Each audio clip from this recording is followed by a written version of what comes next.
All right, welcome to the AdaptX Podcast, where we have conversations with individuals building accessible businesses, advocating for inclusion, or excelling in adaptive sports. Our intention is never to speak on behalf of those with disabilities, but to provide a platform to share their voice and amplify their ideas for a more accessible world. Today, I'm joined by Winston Clements, a keynote speaker and disability advocate.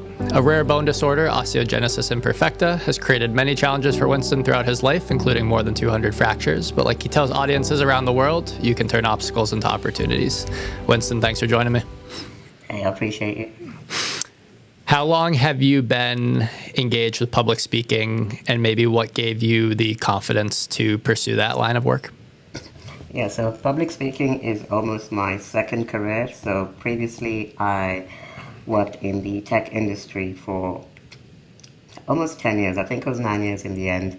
And I guess to take it all the way back, growing up, I'd always been someone who was a bit of a nerd, so really like computer games, like my video games. And so when it was time to go to university, the only thing I really knew well was computers and gaming and sort of technical things. And especially also with my background as a disabled person, I wasn't going to get into something that was overly physical. So I needed something that I could really work with my hands. And so when it was time to choose my college major, I had a few options, but computer science just jumped out at me because I could kind of carry on along that technical track.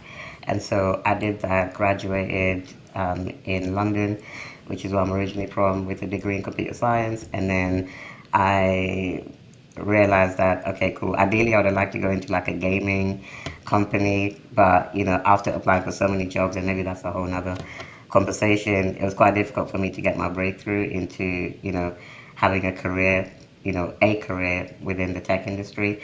And I think this is a common challenge for people with disabilities, having that breakthrough and requesting accommodations and, even passing the initial screening was a bit of a challenge due to my disabilities and the perceptions and the attitudes of the employers that I interacted with in my application process. But yeah, anyway, broke through and then entered into a consulting career where I was kind of the technical consultant, so doing, sort of full stack software engineering and traveling up and down the country, which was, super fun initially, and then it got tiring towards the end. Yeah, back to your question on public speaking, I think as I was climbing the corporate ladder, what I realized was, it was rewarding from I guess, societal perspective. People would kind of commend me for, building a career with a disability and all these types of things. But I think internally I knew there was some sort of disconnect, and I knew that I wanted to use my story and have conversations and support people with disabilities, because whenever I had those types of interaction, whether it was in the workplace or outside, that's what felt more fulfilling. And so yeah, I guess I started to dabble in public speaking initially as a way to just gain confidence for work and doing presentations and talking to clients. And then initially it kind of morphed into, hey, maybe I could not talk about tech, maybe I could talk about myself and see if I could help some people. So that's how it kind of accidentally started. And then eventually did a TED talk, which, got a lot of attention online. And then I started to get organizations reaching out to me saying, hey, we just saw your TED talk on YouTube. Would you be open to coming and sharing your story with our company and our teams and stuff like that? And then eventually I was like, do you know what? I'm enjoying this second career more than the first. So this is what I'm going to do from now on. Awesome. Yeah. So that TED Talk, Unconscious Bias, who are you excluding? Love for you to dive a little more into that. So can you give our listeners an idea of what you mean by unconscious bias? Yeah, so biases are just, the unconscious biases are just, I guess, the beliefs. I'll boil it down to beliefs that we all have about different people, especially people who are maybe unfamiliar to us or different to ourselves. So, of course, we all have a background. In my case, I'm disabled, but I'm also a black man. I'm also, originally from England, but my parents are also originally from Africa. So we have all of these layers to our onion. And what tends to happen is that we tend to understand better about the layers that we know about, but things that are outside of that field of reference, tend to be a bit of an unknown for us. And so when we come across someone who, if you're non-disabled and you come across a disabled person, it might be that weird interaction in the beginning, or you might not really know, how to judge them or what to expect of them. or it could be expectations about someone from a different gender or different race, whatever. And so, for me, when I was navigating the corporate world, I realized that there are all of these people who have such diverse experiences, and we tend to just kind of pigeonhole them into a particular box. And so, with my TED talk, I just wanted it to be about, hey, how about we just try and like give everyone a fair crack and try to get to know them as an individual instead of maybe stereotyping them in the way that maybe Hollywood or society has told us to expect from these people. Some of that might go back to the challenges that you faced during that interview process, right? Like those employers or recruiters kind of had this perception of what they needed their candidate to look like. And I'm sure technical wise, you were proficient in everything they were requiring. But do you think it was a lack of understanding about disability? Do you think they thought there was going to be a significant economic piece of the accommodations that needed to be provided? Yeah, it's a good question, and obviously they never told me. Yeah, right. It's not like yeah, yeah. But yeah, I think my suspicions are similar to yours. I had situations where I had a really good, telephone interview. So we're talking like this was like 2011 when I graduated. So I don't think video interviews were as popular as they are today. So I was doing a lot of telephone interviews, and kind of acing the telephone interview. Like you said, the technical piece of the interview I was pretty comfortable with, and then I could almost see when I was invited to the in-person interview, the final round interview. In some cases, I could see when I was waiting in the lobby to get picked up by my recruiter or my interviewer, and I could see them approaching me, and they would come to the lobby, and there'll be like 3 or 4 people in the lobby, and they'll be looking at everyone else except me. Like it wouldn't register to them that it could be that guy in the wheelchair because I was so visually different from maybe what they expected. So things like that were, a bit disheartening.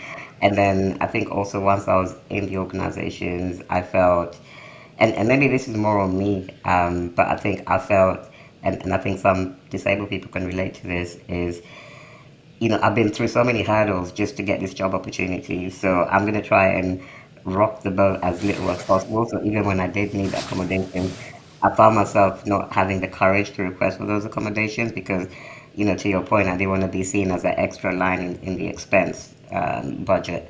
And so that was a bit challenging as well. I found like I was working in situations that were suboptimal. I was being asked to travel to places that, were not really convenient or accessible, or like use transport that was not really designed for someone like me in mind. But I just kind of went along with it, and I had to learn to figure out a bunch of stuff by myself, simply because I think I quickly realized that in order to make some progress, I was going to have to, sort of take the lead on navigating my own accessibility, if that makes sense. Yeah, I just like as you're talking about it, I just think there's so much turnover in tech that if a company were to provide those accommodations that you needed and make it a great work experience for you, you know how hard the interview process was. You probably aren't eager to go through that again. You would have been an incredibly loyal and committed employee, and that would have solved a lot of the issues that companies spend on hiring recruiters and finding new staff, et cetera. So I think we had a recent podcast guest who talked about how interviews need to be structured differently for individuals with autism as well. So just like how they ask questions even. Are you proficient with Excel? And does the individual know what proficient means? Like, do they understand what that question's even asking? And maybe they say no, even though they are really proficient with Excel because they're unsure what they're trying to get out of that question. And so just the interview process as a whole and how companies can more effectively support people with disabilities is something that I think is gaining more traction and more visibility now. What ways do you think employers could make their hiring process more inclusive or their work environments more inclusive? Yeah, I mean, I think like you said, I think that there has been some progress, or at least I'm hearing more positive stories from people with disabilities that, they attended an interview and, there was a particular accommodation that was made that they found really helpful. And I think for me, when the big one that comes to mind for me is, and maybe this is again my bias, coming from a tech background, is I've been thinking a lot about how we can use AI and algorithms to make the interview processes more accessible, and not just the interview, but also just the whole experience, the workplace culture and just creating that belonging and inclusion once somebody has, completed the interview step, and just looking at some of the tools that are, potentially interesting for companies to explore. A couple of them that I've looked at is, I think for the interview process, of course, we know that AI can really be really supportive when you're trying to put together your resume. Some people don't like putting together a resume, or they just find it super challenging to pull out their the experiences that are really tailored to a particular job, and then they get penalized for that because not because they can't do the job, but because they're not able to sell themselves. So there's a lot of cool tools, and even LinkedIn has some built-in tools that allow you to create a resume, and even post a job that in a way that is inclusive. And then on the workplace culture side, I think one of the interesting things that I've seen is, and I don't know if you come across this, Brendan, but it's a almost like a sentiment analysis tool where it will analyze emails and conversations that are written. And so, for example, for people who are neurodivergent and need an email structured in a particular way, it will analyze what you put in, and it will suggest a script that is more accessible for people from that community, so that again, back to your anecdote about the word proficient, so that it's kind of picking up on those things and making sure that we're using language and syntax structures that are that are easier for people to understand, so that they can be at their best at work. Yeah, absolutely. And I think there's that misconception, right, that inclusivity and accessibility and accommodations are expensive, or that they're like a hindrance to productivity, but they really benefit the entire workforce. Yeah, yeah, and honestly, most of them are not expensive. So I've done, obviously, I work a lot with companies and I do a lot of accessibility consulting. And, one of the things that I support companies with is, just doing an audit, and looking at the accessibility features that they've put into place. And honestly, Brendan, like a majority of them will cost less than $100. A lot of them will cost nothing. Um, it could be something as simple as like a door stopper. Because someone who uses a wheelchair maybe is not able to use the kind of door that you have in the office. So let's just fix that door open, and so that they can come in and out. Like, how much is a door stopper on Amazon? It's like $1. So things like that. So I think sometimes companies overthink it, and they think that accessibility features need to be this whole, like, we're gonna demolish the staircase and put ramps everywhere. But honestly, I would say, to put a rough number on it, I would say at least 70% of them you can do so cheaply. Yeah, absolutely. And now you're in a position where you're speaking in front of people, which requires a great deal of confidence. But maybe growing up, if you're comfortable talking about your experiences through childhood, were you always confident in your own skin? Were you always comfortable? Kind of what was the social dynamics like of growing up with a disability? Do you know what? Yeah, I mean, it's kind of like a cheating answer. I was, but I also wasn't. I think for me, it depended on the environment. So, and maybe this is relatable to most people. So at home, I'm with my family, I'm with my, friends, cousins, people that know me, since I was young. And, in that environment, I feel like I can be almost my authentic self. And I think this is the same for most people. And so, in that environment, I felt like super confident, and I also had all of these, people in my community that were basically speaking life into me, encouraging me, and making me believe that I could do anything that I wanted, and anything was possible, right? Um, and then I had that transition from, okay, cool, now I'm like, kindergarten age or school age, and now I'm getting into a new environment, and so I'm having to kind of rebuild my relationships from scratch. I'm surrounded by kids who were the same age, but I look so different to them. A lot of them were bigger than me, because the other thing with my disability, my condition, is that it manifests in not just broken bones, but the growth. So I would be considered a little person because I don't grow at the same pace as the average person. And so, going into this environment, I'm much smaller than all of these other kids. I look very different. I'm in a wheelchair, and then I become super aware of my fragility as well because at home, like I said, people know me and they know how to handle me. They know how to, play with me, so to speak. But now I'm in a new environment where I almost have to like coach people how to interact with me because I don't want to keep having these accidents and breaking all these bones. And so in that new environment, I found myself, to be less confident because there's so many unknowns, right? And there's so many new relationships to manage. And so, I mean, the reason I say it like that is, I think some of that still exists to this day. So I have my environments and my pockets of, community where I feel super, relaxed and authentic, and people who understand disability or people who've taken the time to educate themselves on disability, like I know you have, Brendan. And then I also have, places where I know that, like, yeah, this it's going to be those awkward interactions. It's going to be, those questions that are not, super kind or super thought out. And especially in the current climate with everything that's going on politically, it's like kind of bracing myself, for certain things, and especially in the social media space because I create a lot of content online, and so it feels like recently like it's open season for anything to do with disability or anything that kind of looks different to the norm, if I can say it that way. Yeah. Yeah. Well, I want to talk about the content that you create in a minute, but maybe going back to kind of some things that you mentioned in that last response. So you were coaching kids to a degree about etiquette and disability, and now you go into your professional career and you're teaching companies, organizations about etiquette and disability as well.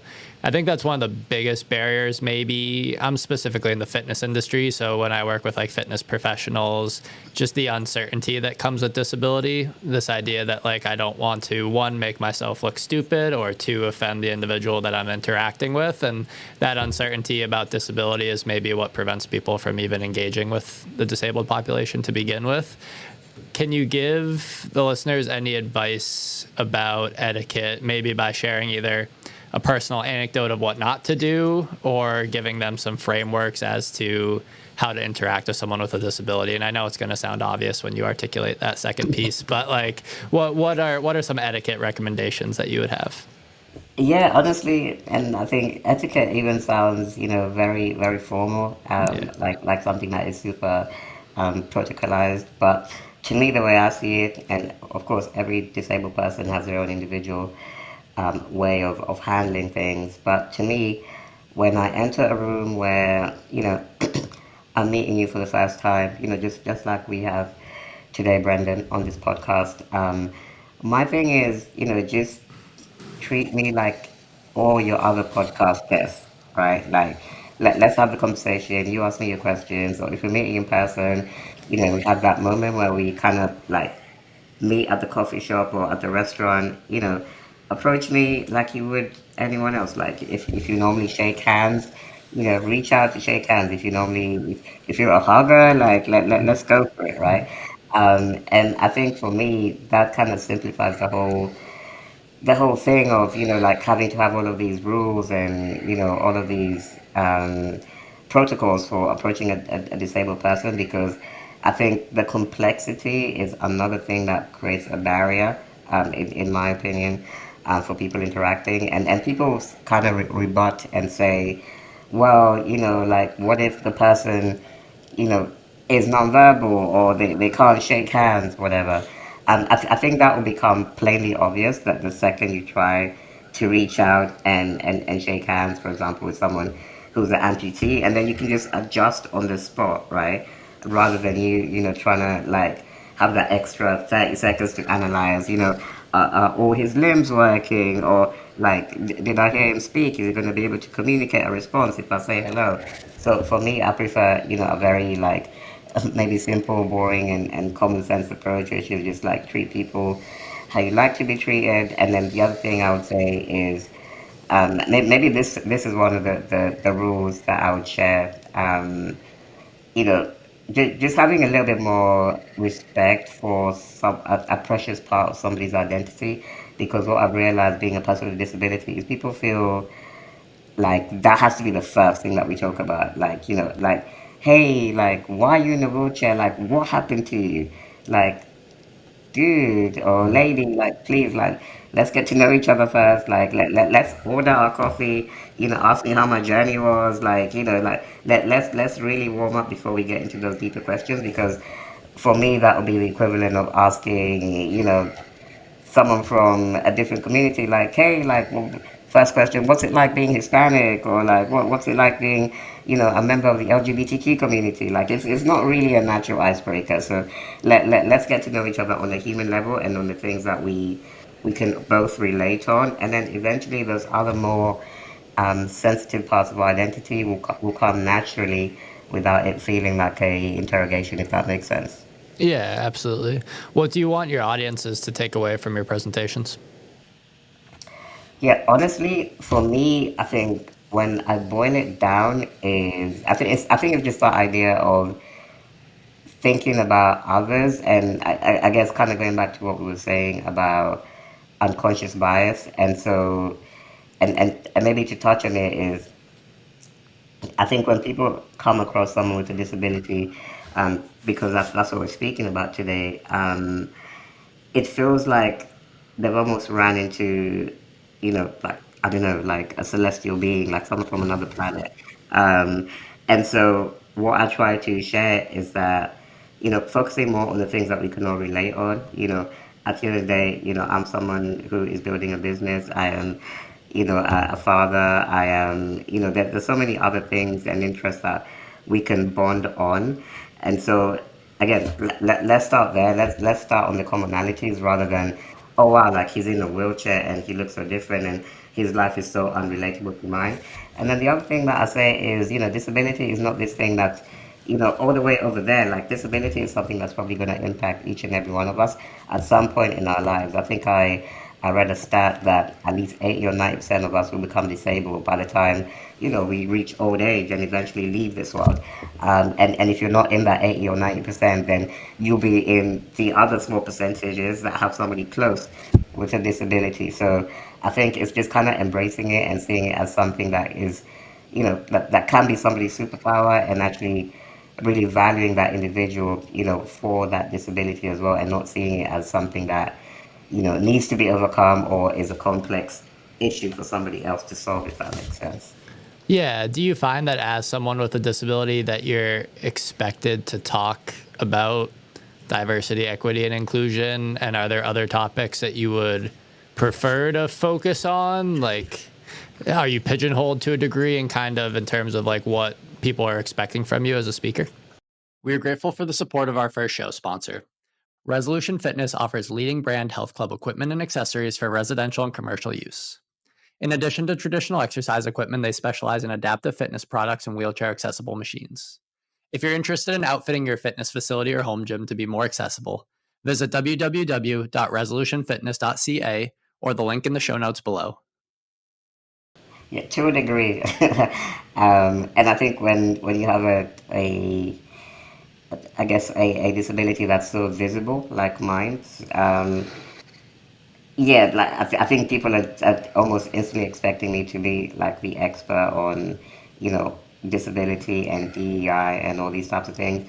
But I equally, I would say my speeches and my motivational talks are they're kind of 50-50. I'd say, of course, 50% of it is the disability and accessibility world and how to create belonging in organizations. And from that pillar, I can share a lot based on my corporate experience. Like I said, working in the tech industry for almost 10 years, and things that I experienced and things that I saw, which I think would benefit, people who are in the workforce today. But from the other side, and probably what I really enjoy talking about is things to do with mindset and, things to do with, yeah, just finding ways to help people perform, perform at their highest level in any circumstance. So I'm really into high performance. I'm really into resilience, leadership, growth mindset. Those are things that I read and study about a lot, because when I go back to my corporate career, when I had to figure out, so many things, especially the travel that I mentioned, Brendan. having to figure out like how to get from one end of the country to another in a transport system that's not accessible, and the phone calls I had to make, the kind of convoluted journeys and routes that I had to take to get from point A to B just to make sure that it was accessible for me.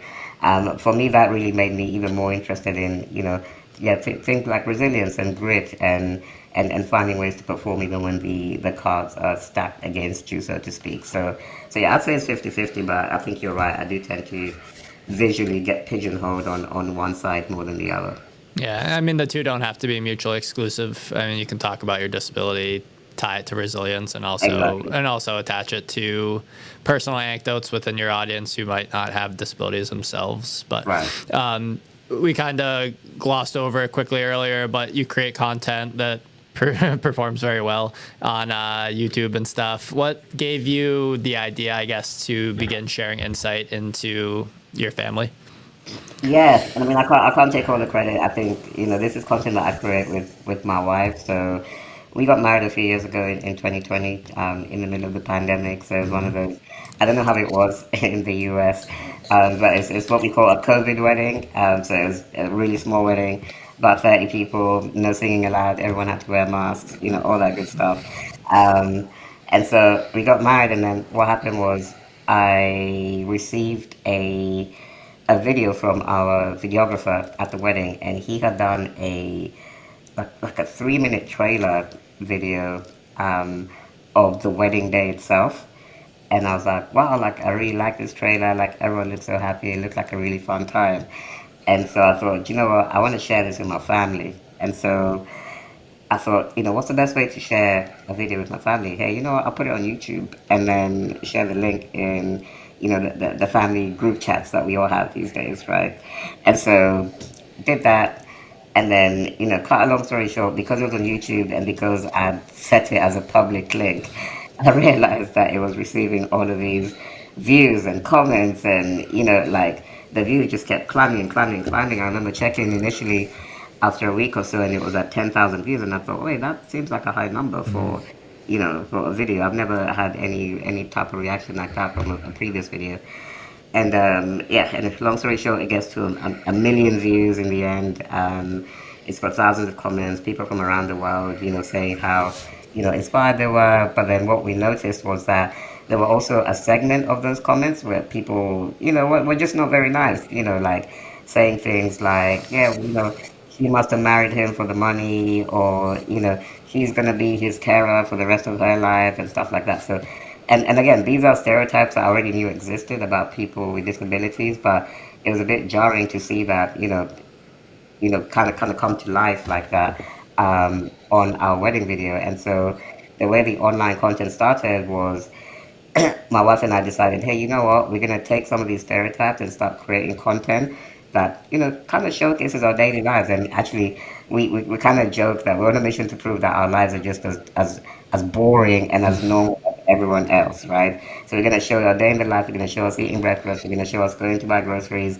We're gonna show basically all the boring things that we do that everyone else does, because a lot of those ignorant comments that we received were from people who maybe had never spent time with a person with a disability, or or even had a conversation. And so in their mind, again, going back to the alien thing, this is a completely different species, and it must be so crazy to be in their world. And so we just create content that kind of normalizes that, and we've been super fortunate to build a community around it and to grow our platform, and to have media opportunities, and be invited to speak on platforms like Good Morning America, and get to share a message of inclusion and kindness, and yeah, just encouraging people next time you see that person with a disability in the grocery store, like strike up a conversation. Like they're not weird, they're just like you, but doing things in their own way. So that's basically like a summary of why we did it. Yeah, I hope that the positive feedback outweighs the negative pretty significantly, but I would imagine there might be times where you're like, what's the point of sharing this if it's getting critiques and negative comments towards us? Do you worry about, now as a father, bringing your kid into the mix? Like, I assume you're more concerned about criticism to a degree. Like, what has that been like, kind of Yeah. showing the vulnerable parts of your family as well? Honestly, it's something that I'm still grappling with. I think we're all grappling with it to this day.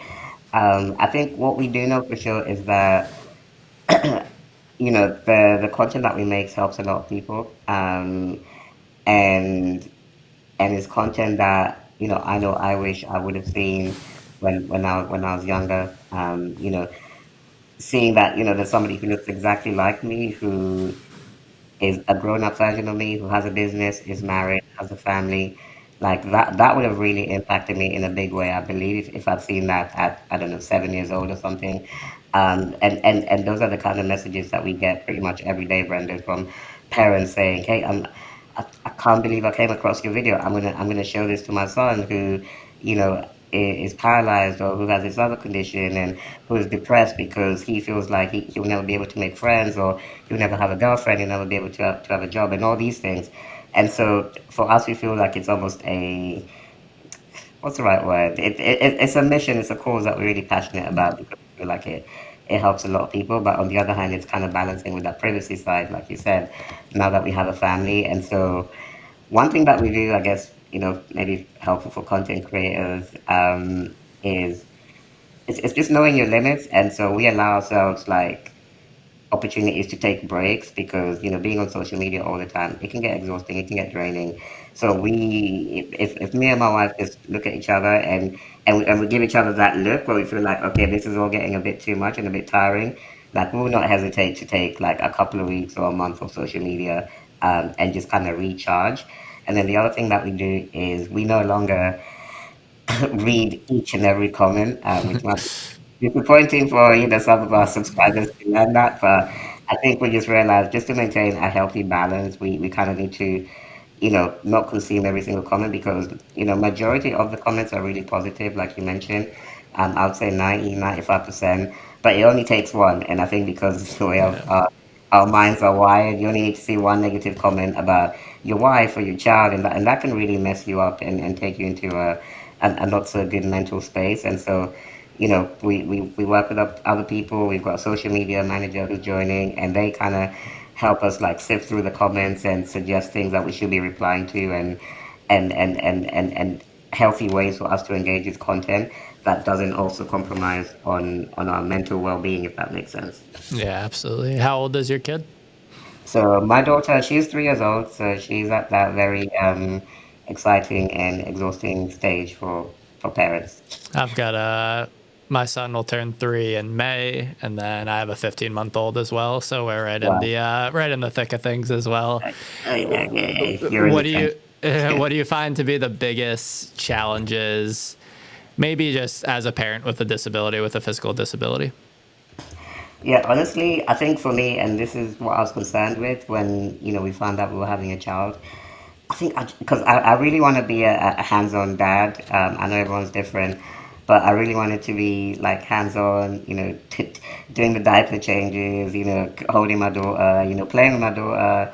And yeah, just being a really active dad. And so I was a bit concerned about what that would look like with a disability, and also knowing that probably, in a year or two after she's born, she's probably going to be more physically capable than I am, which is, wild to say. But I think what I've learned is, there's different ways to do things, and this has been like a recurring lesson in my life. Every time I've approached a new situation and thought like, damn, like how am I going to figure out, traveling up and down the country on public transport? Like, that's not accessible. I found a way.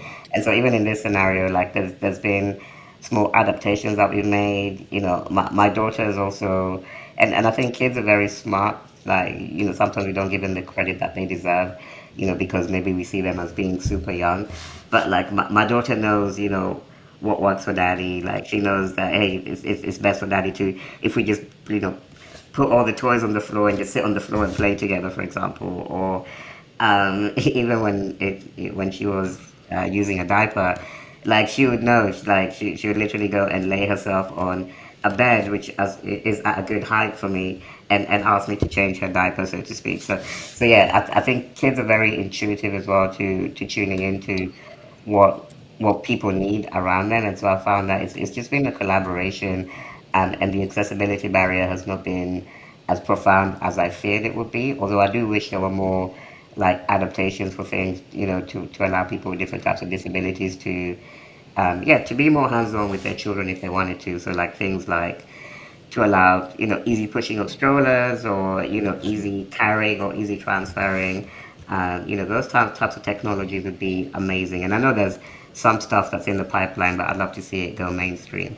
Yeah. Yeah, that's a cool idea. Just a line of products that make the everyday tasks of parenting easier for someone with a physical disability. Right. That's cool. What do you hope your daughter learns about disability and inclusion as a whole from growing up with a dad that has a physical disability? Yeah, I think for me, more than the disability itself, I think I want her to, number one, just learn about kindness, and learn about, and I think this is something she's demonstrating already, like I mentioned, learn about meeting people where they are. So in my situation, she knows, hey, like for dad, it's not going to be a case of like, we're going to run around, the park all day. I need to find different ways to play with dad that are more inclusive, and just kind of transferring that mindset so that she's able to be kind to other people who would be different to herself and different to her dad. I think that would be an amazing thing to take away. And I think also just to learn about, just resilience and adaptability, by seeing how I try to navigate this inaccessible world. And for her, at some point she's going to be faced with situations that don't really seem to fit her situation, or the way that she likes to work, or the types of things she likes to do, or the types of people she likes to be surrounded by. And so for her to have that reminder, like, hey, like my dad had to figure out a lot of things and find his place in those new environments, and have that belief that she could do the same. Yeah, absolutely. Our podcast focuses a lot on health and fitness. If you're comfortable sharing, what are some positive and negative interactions that you've had with medical professionals, just from like a purely educational standpoint? So we know from the literature that more than half of physicians are uncomfortable communicating and working with people with disabilities. So what can the healthcare system, maybe not even the system, that might be too broad and ambitious, but what can doctors, personal trainers, physical therapists do better to support your needs and engage with you? Yeah, this is a really good question. Honestly, I would say the number one thing, and yeah, I'll say the number one thing is, because I've been thinking a lot about reprioritizing my fitness, because even though I'm someone who has fragile bones and maybe doesn't get as much movement as the average person, I still want to stay on top of that, and I still want to be proactive, and maintain and even grow the little strength that I do have. And so I think when I was thinking about this recently, and my wife, she's very much into her health and fitness, and she goes to the gym, and she was like, "Hey, why don't we go to the gym?" And I was immediately like, "No, not going to the gym."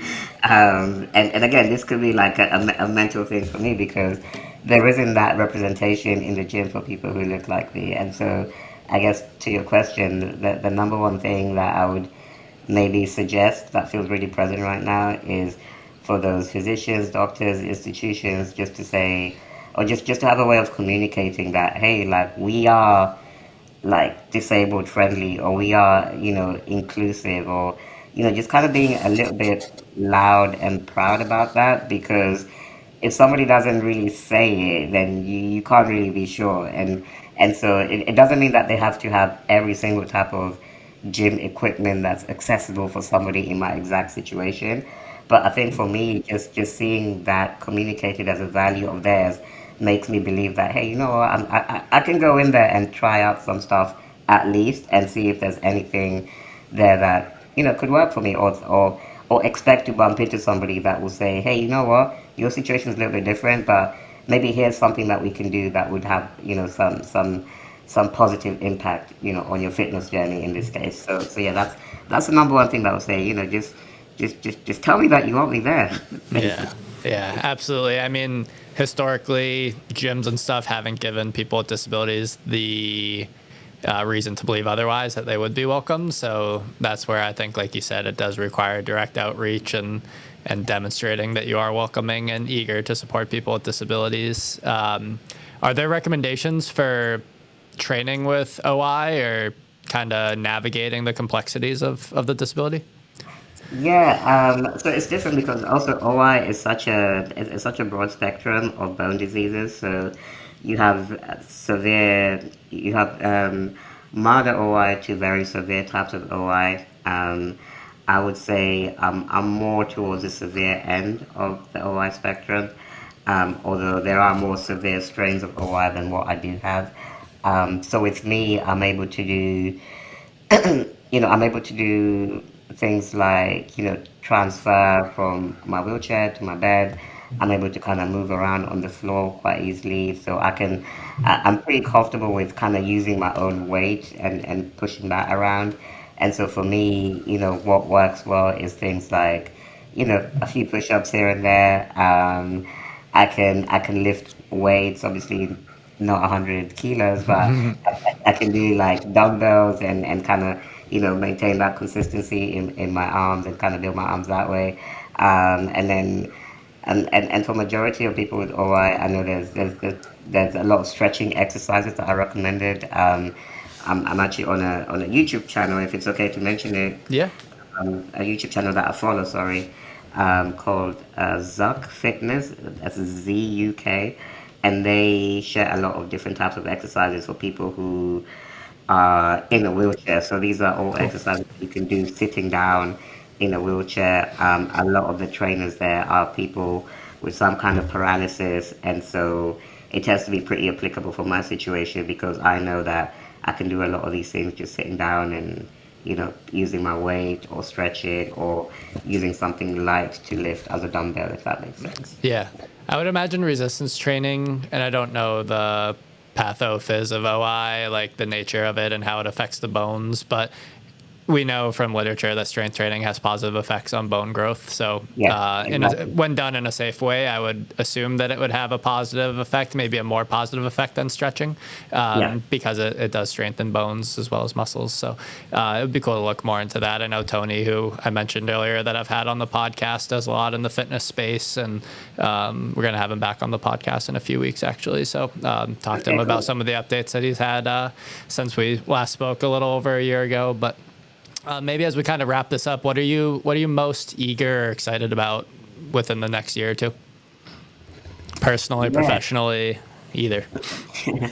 I think personally, so like I mentioned at the beginning, we are originally from England, so we moved to the US in 2022. So it's coming up to it's about 2.5 years we've been in the US. So I think personally we're still quite excited to just learn more about the US and visit some different places. We're currently based in Atlanta, Georgia, and we still feel like 2 years in we don't really know our city that well. So we're really excited to just kind of like immerse ourselves in the culture and also explore different parts of America.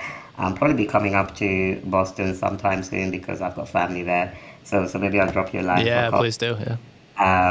And then I guess professionally speaking, I think I'm just excited to get on more stages. I feel really fired up to, talk to more people with disabilities, but also share the other stuff about mindset and resilience and yeah, just finding ways to support people because it feels like we're in a time that people need that motivation, people need that inspiration, and so I hope I can add a little bit to that space and encourage people and because sometimes when you watch the news, it feels like everything's going against us. So yeah, I'm excited to speak to companies and schools and see how I can support them with that.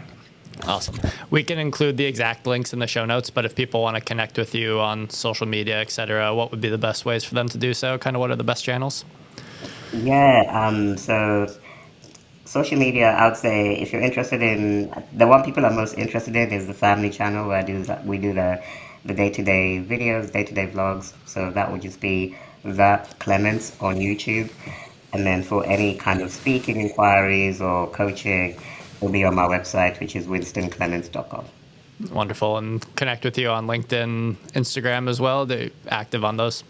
Yeah. So on LinkedIn, on Instagram, it's Winston Speaker for both of them. Yeah, perfect. And we'll include those links so people can easily find them. But Winston, thanks for joining me. Glad we had the opportunity to connect. And yeah, if you're up this way, would love to find a way to meet in person.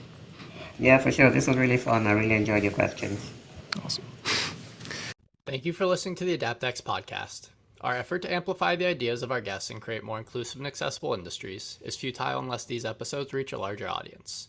If you enjoyed our discussion today, please leave us a rating or a review on whichever platform you use.